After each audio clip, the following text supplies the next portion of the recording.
Top dog. بلاد يشهد باب سويقة وحوم الأسياد، يشهد سيدي محرز والصالحين على قيام دولة الطراجين. الزواوي والقلال ورجال تملى العين، فكرة بدات قبل 1919 بعامين باش فوق الدراب وتريكولور النجمة والهلال يكونوا متربعين. يشهد المستقبل والحاضر والماضي على حضارة اسمها الترجي الرياضي.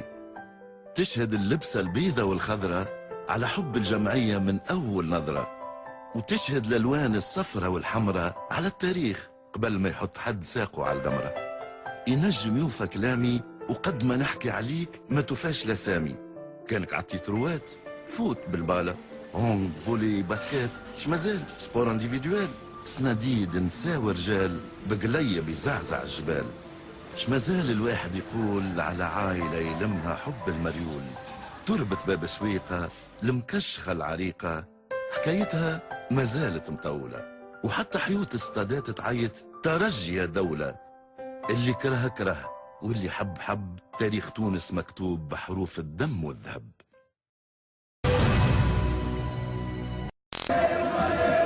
En 1917, un affrontement au stade de Tunis entre juifs et musulmans dégénère en émeute urbaine.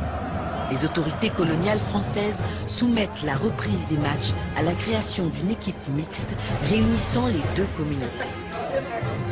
3 jeunes Tunisiens de 18 ans, menés par Mohamed Zouaoui, s'y opposent. Alors ces jeunes-là, justement, s'étaient retrouvés dans un café pour discuter de la création de ce club-là. Ils ne savaient pas du tout comment procéder. Et ils n'avaient pas envie d'appeler l'Espérance comme la plupart des clubs du monde. Football club, Racing club, athlétique, etc. Ils avaient envie de choisir un nom générique qui soit puissant et qui soit beau. Et ils ont eu la chance justement de se retrouver dans le café de l'Espérance, aux portes de la Médina. Et l'un d'entre eux s'est exclamé, il s'est dit, mais pourquoi ne pas choisir le nom d'Espérance? C'est une notion qui est magnifique, qui est superbe et qui exprime parfaitement nos besoins. Il y a eu cette nécessité d'avoir un club purement musulman qui s'est manifesté, et c'est de là qu'est née l'Espérance. Tout cela s'est déroulé dans un contexte de rivalité ethnique, religieuse. Tout le monde est devenu espérantiste parce que l'Espérance jouait ce jour-là contre le Stade Gaulois ou le Racing ou l'Italie, ou qu'elle a enlevé un titre là.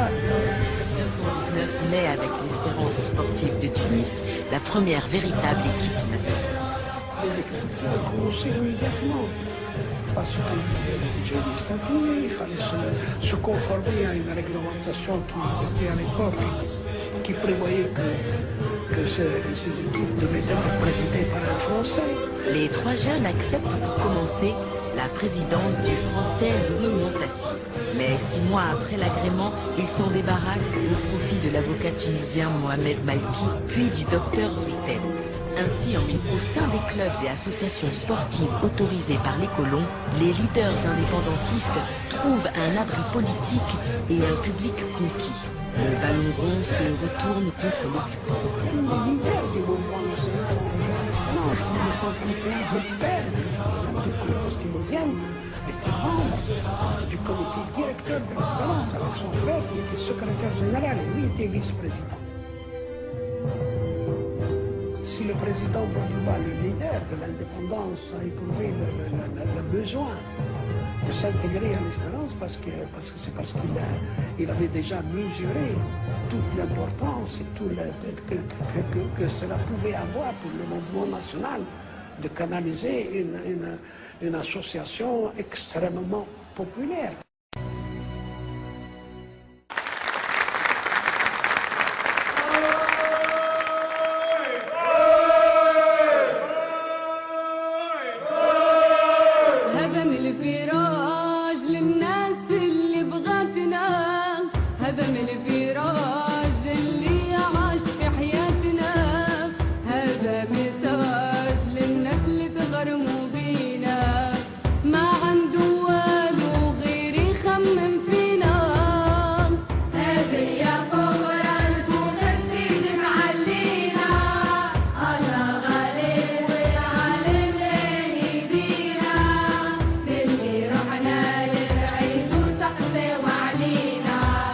عين العالم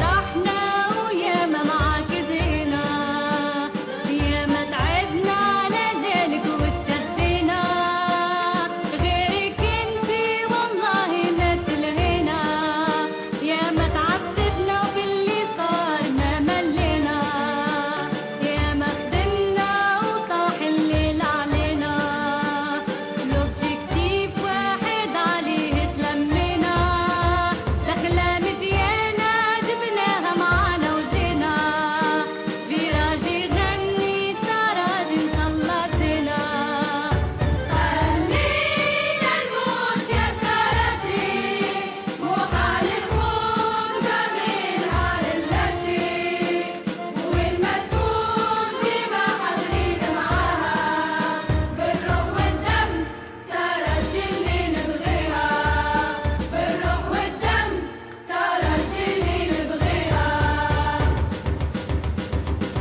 يوم عام 19 تاريخ يحكي لكم، قومنا الاستعمار دافعنا عليكم، نهضة عصيمية اللي برد بغينا، جنهار اللي برقي بشهد بينا، بطولة ورا بطولة ما قدونا، بهتوا فينا وقالوا شافوا لبدونا، خانوا فينا العجين باللي حصرونا، وهذاك على شقوى سلطة شفتونا.